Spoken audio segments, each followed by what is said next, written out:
Hello and welcome to New Filmmakers Los Angeles in partnership with Movie Maker magazine.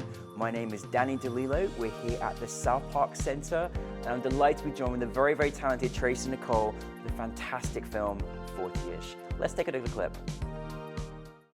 It's just hard for me to tell the truth. I'm 35. All right, 37, 38. All right. I lie to everyone about my age. It's just what I do. But they say the truth shall set you free. So every day I wonder if today will be the day that I can say fuck it and let go. The one thing I know is whoever said 40 is the new 30 is full of shit. And they weren't trying to make it in Hollywood. Listen, thank you so much both for being here. I loved your film so much. I've got so many questions, but I'm just very grateful that we're here doing this in person, and welcome to New Filmmakers. For those that haven't seen 40-ish, tell us a brief synopsis. 40-ish is about the struggles of a 40-year-old actress and the age discrimination she endures while trying to keep her dream alive in Hollywood and also her sanity. Yeah, perfectly concise. I'm just, thank you for making this film because, you know, as I spoke at the festival last night, I just think this needs to be in every industry, every door, but it's so painful to see what this character's had to go through and unfortunately how realistic that has been and still is in this industry. For you personally, as you know, as a wonderful actor, and you led this film so well, both as a writer, but also in performance as well. Where did the inspiration come from in deciding to say, you know what, I want to make this story, and I need to turn this into a film finally? I think it was out of pure frustration, and then also hearing my mentor and acting coach Larry Moss say, quit waiting to be chosen. And you keep hearing something over and over and over, and then sometimes finally it clicks. And I came home one day from an audition where I feel like it was something to do with the age, and it was just the weirdest comment that I had about my age. I was always too old, too young, and this time I was too young, which was just bizarre when they were casting my age. And I just was like, I am gonna make lemonade out of all these lemons. Mm-hmm. And then I just thought of some of the weirdest auditions I had ever been on, and the comments and the feedback and the experiences in the room. And I thought, you can't make this stuff up. Yeah. So I just, out of frustration, talking to my husband, I put it all in, I wrote it that night. I just went and sat at my computer and I wrote it and sent it to a few friends, and it laid around for a while. And then I sent it to the girl who produced it, who's not here today, Caitlin Renee Campbell. And she's like, you've got to make this. You've really got to make this. And I was like, but I don't know how, Yeah. And then, of course, you two found each other, which was amazing. Tell us a little bit, Traci, how that experience came about, of coming together. It's so funny because her mentor, Larry Moss, that's ultimately who ended up bringing us together, which was such a serendipitous, meant to be, obviously. But she and her husband were putting up a scene in a play from a scene that Larry Moss was coaching, and I was there as an auditor because I'd have no interest in acting, but obviously the process of it and how to speak with actors, and that really intrigued me, and I've been seeing Larry for years. And I had actually I feel like I had seen Nicole in a number of, over the years, we'd seen each other in a number of workshops, and then we started chatting, and we got to know each other a little bit, and I started chatting about what I was working on, and that I had been directing a number of projects, and so she sent me the script, and I immediately was just drawn as a woman in the business, and I almost had the reverse problem, which was being too young, and I think people not taking you seriously as a young woman, and how could I possibly know what I'm doing? I'm too young to, and I've had those comments even recently where they're like, oh my gosh, you're so young. I mean, by another woman, and so I just was like, no, this, regardless of your age, and obviously this was about ageism as an older woman, I just felt like it was so relatable on a larger scale. So. Unless, let's really get serious now. I mean, this is actually, aside from being, an experience that you wrote, and again, it was so well written and so well articulated on the screen, But this is serious stuff. I mean, ageism is a real thing, and it certainly sits in this industry. Yeah. I mean, aside from maybe the horrific things that you've had to experience and go by as an actor as well, did you kind of want to put this staple of film to say, listen, we need to really put this out because this is actually a universal experience. A lot of women go through this, and it's very, very unfair and has been for many, many, many years. And it's still going on. There's still so much more we need to do as well, right? Yes. Yeah. I mean, it was important, and it just, you know, it all sort of, it came to a head, you know, because there's much worse things happening out there as well, you know, with the Me Too movement. Yeah. But there is this, and Yeah. it's, you know, why can't women be cast when they're in their 40s or even getting auditions, you know, like I still don't have an agent right now, by the way, which is fine. I mean, I'm creating my own work. Yeah.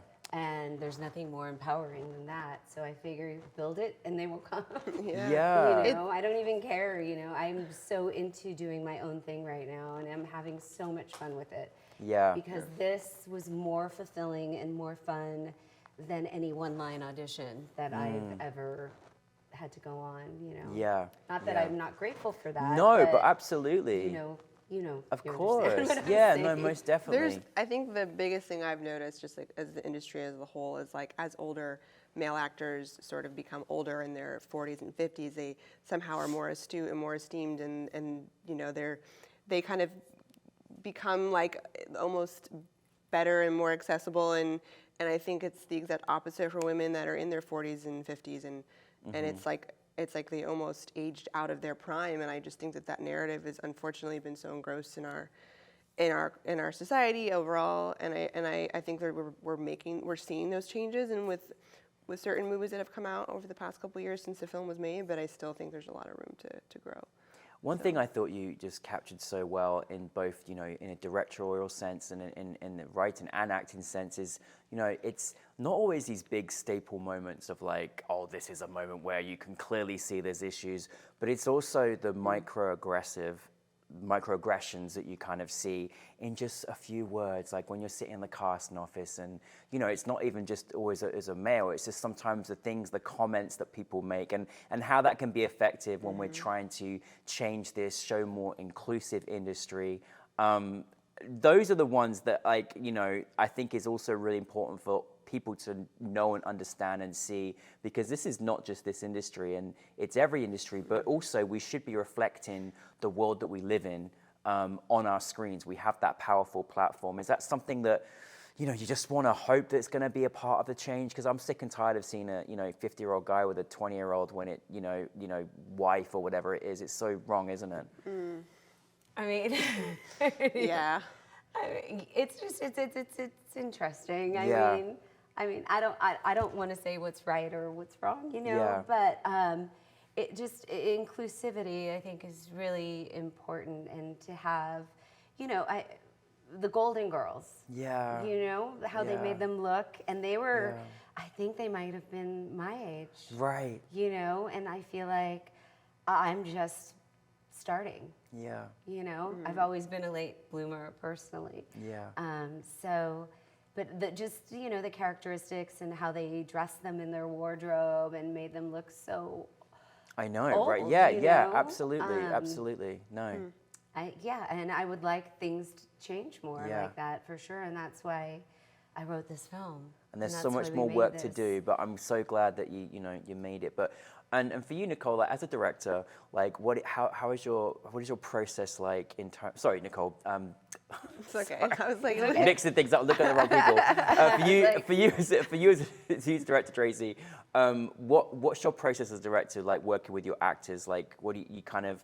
Is it rehearsal, play? Like, what's your kind of process in working with them? every actor is different, and I feel that your job is to understand what helps them and makes them comfortable and ultimately gives them a space where they can be creative and try things. And it also depends on the subject matter and the tone that you're trying to set. With this sort of dark comedy, we did have a little bit of room to play with improv. I mean, obviously, we were on a tight, it was a very short shoot, but we, I think finding, with this particular project, it was about finding those little character moments that really gave way to this ridiculous, over-the-top sort of personalities and these little subtle, you know, whatever they were happened to be doing, whether it was eating a sandwich, you know, or being obnoxious, you know, not paying attention to this person in the room who had clearly prepared and you know, felt like they were a waste of time. I thought it was really important to just, you know, it's ultimately about, you know, guiding them and letting them, you know, make the decisions and tweaking certain moments that can go farther and finding the most truthful, strongest choice. Yeah, no, definitely. Well, whatever you did, it worked and it looked beautiful on screen. But I just want to add what you said yesterday as well, how you were so clever in your locations of cast and offices, and I think it's such a good trick. Like, I know you had quite a few different locations, quite a few different scene setups. Yeah. Tell us a little bit about your experience with that. Yeah, I mean, Nicole mentioned, you know, you really had brought so many resources of your own to the project in terms of locations, actors, frankly, everybody involved. And we scouted this one location that was an office space. And so all the scenes in the film that take place around the office and all these auditions were actually shot in the same building. And so it was really about being creative and finding, you know, basically redressing four walls very differently. Like the therapist, all those offices were basically 2 rooms.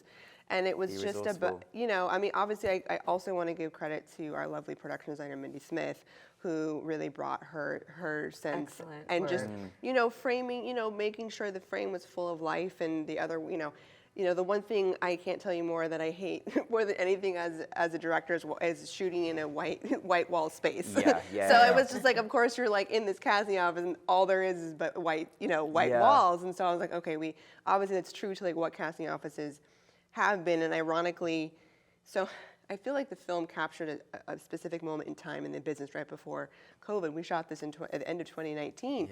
And none of, you know, so it was, we were still in rooms, everything was very much in person, but at the heart of the movie, you know, we wanted to showcase not only these wacky characters in Hollywood, but also Hollywood itself, and I thought that was such a big character. And, you know, shooting in Hollywood Boulevard, shooting at Stella Adler, which is a very iconic, you know, acting studio on Hollywood Boulevard, and so I thought that was so important, and something Nicole and I spoke about was just like trying to find the authenticness within the locations as well.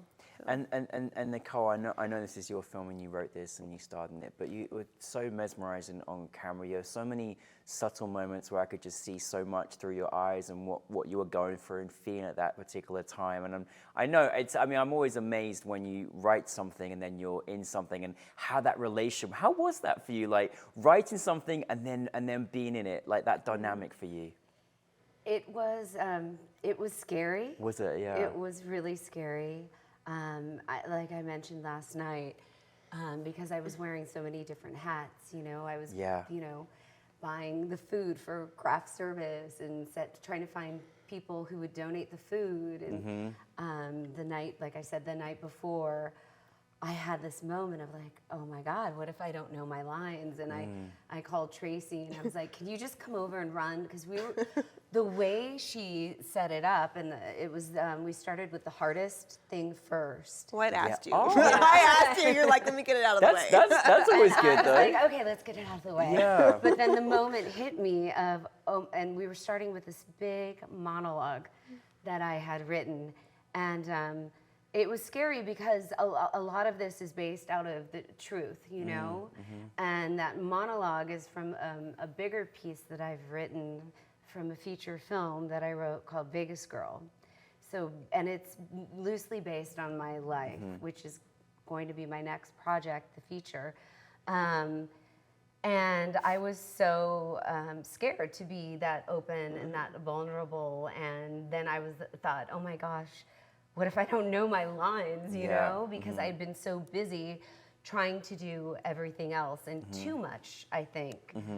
So that pressure was definitely on me because I talked to a lot of people and a lot of people are like, well, don't do too much because you really need to be present for your role, you know? Yeah. And I thought, oh my God, am I gonna screw this up because I've been so focused on everything else? No, don't worry, you did a fantastic job, and also the rest of your ensemble, your cast as well. I mean, they all just had such a part to play. Whether they're in for a few seconds, they all did really, really well in your team as well. Looking back on this project, and I think it's it is entertaining, but it's also an important one as well. It's got a lot of very important moralities of just life and how we should be moving forward and what one has unnecessarily had to go through. Looking back, like, what have you kind of learned mostly from working on this project? Start with yourself, Traci. My goodness, great question. Every day, I step on set. There's always a handful of, problems to work through, and I felt, this was definitely a breeze. I had a lot of fun. I think I learned a lot about trying to make something where we didn't have a lot of locations, where we had to be very specific about putting our camera somewhere, about just being really intentional with each piece of framing. And the film wasn't about, all these long dolly shots and being fancy. It was about telling the truth. And I hadn't really had the opportunity to sort of approach a film in that style before, in terms of the actual telling the story through the camera in that way. So that was a really fun challenge, and I'm glad that when I see it, even a year later, 2 years later, on a big screen, small screen, I felt like we really achieved that sense of just being in those kinds of rooms, and I felt like it was, at times I felt like there wasn't enough, but ultimately that was what that needed, and so I learned a lot about that. Oh, I love that. I love that. And how about for you, Nicole, as well? I know it's probably a lot of feelings from you. A lot of different things. I mean, personally, I learned not to get out of my own way and just follow my instinct. And it was just so empowering to do this film because, our budget was so small, and there's always the naysayers and the no, and I hate the word no. Yeah. It makes me want to just, it makes me crazy. So it was a lot of personal inner strength that I got from this movie, and to listen to my instinct. And also creatively, I learned so much. It was like a crash course in film school, really. I love it.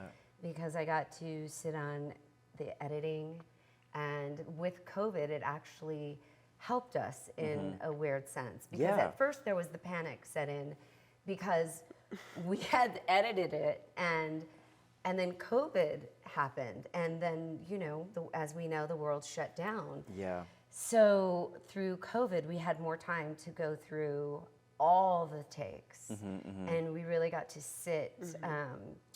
I got to sit with my husband, who edited it after the original editor. Keep it in the family. I love it. Keeping it in the family, and we got the chance to really grind it out. And we did reshoots too, actually. Yeah, we went back for pickups.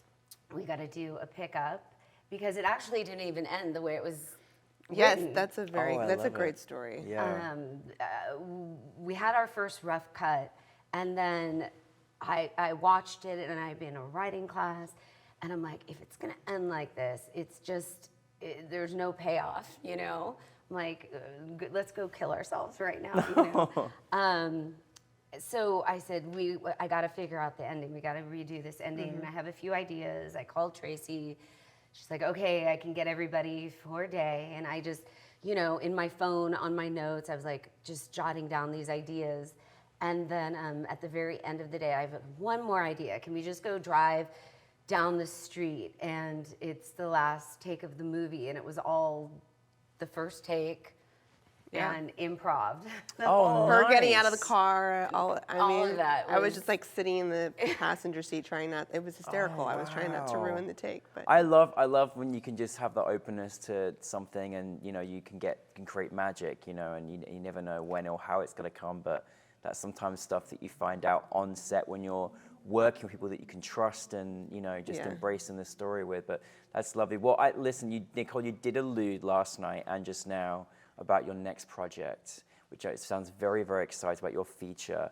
Tell us a little about both of you, what is next for you. I'm very excited to hear about this. Well, I've been working on a script called Vegas Girl for about 15 years now. It's like, I've been talking about it forever. I wrote a memoir, And then it's called Vegas Girl. And then I decided to write the script based off the memoir. And it's just been like, you know, and I've pushed it away and I've come back to it and pushed it away and come back to it.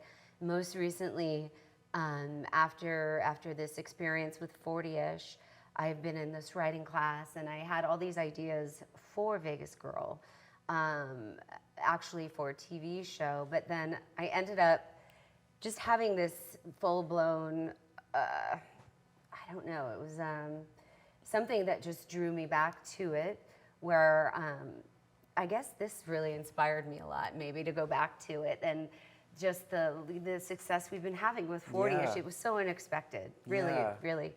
I was like, I hope we get into a festival. Yeah, oh, you kidding know? me. Yeah, Of course, it's just been really cool. So I started rewriting the Vegas Girl script over a year ago, and I had a friend who's quite successful over a year ago who knows my history and knew my background and saw 40ish and said, you know what, I'm gonna help you produce your next movie. Amazing. So I said, okay, and that probably pushed me a little bit more to do Yeah. a rewrite on it as well, Yeah. with the ideas that have been brewing inside of me. So that's what I did. I did the rewrite, and I sent it off to the few people, and he is helped me, introduce me to an agent at an agency, and one of my clients. It's just, you know, one of those circular stories, and anyway, I'm waiting for her. She wants to maybe direct it. I'm That's waiting to amazing. find out. I sent her, and then she gave me notes. I sat with her, and waiting to find out if she really has the time and is available to direct it and star in it. That's amazing. I wrote it for her many years ago. Wow. But we'll see. You know, her career is very, very successful. So Well, we'll 15 see. years in the making. Sometimes these things happen and come at the right time, you know, and I always believe that. I mean, you know, there's a lot of films out there where they, you know, they spent years in the making or trying to get made, and then I think it will come at the right time. So you deserve it. I You think deserve so. it. I You think paid your so. dues. You I paid your have. dues. I Yes, worked yes, really yes. hard You for worked it. hard for it. So how about for you, Traci? I'm very excited. I have my second feature film in post-production right now. Excellent. It's another dark comedy. I feel like this film kind of propelled me into the comedic space, which has been such a delight. And it is produced by Mara Vista. It'll be out on Tubi. I don't have a release date yet, but late spring is the rumors. Amazing. And then my agent is helping me take out a couple of projects that I've been working with writers on, a 1990s coming-of-age story, as well as sort of a supernatural thriller, and I'm attached to a romantic comedy that we're taking out to some places, and a TV pilot series. Goodness, I'm loving it. I'm loving it. I'm loving it. Well, listen, I just want to say thank you so much for bringing forward to some new filmmakers. Yeah, thanks for having me. Please stay connected with us. You're part of our family now. Whatever we can do to celebrate you, we will. But thank you for bringing such a wonderful film. Thank you for your performance, your writing, your directing, and every one of the cast and crew as well. So thank you very much. Thank you. Thank you, Traci and Nicole, everybody. 40ish. Everyone should see it and learn from it, as well as be entertained.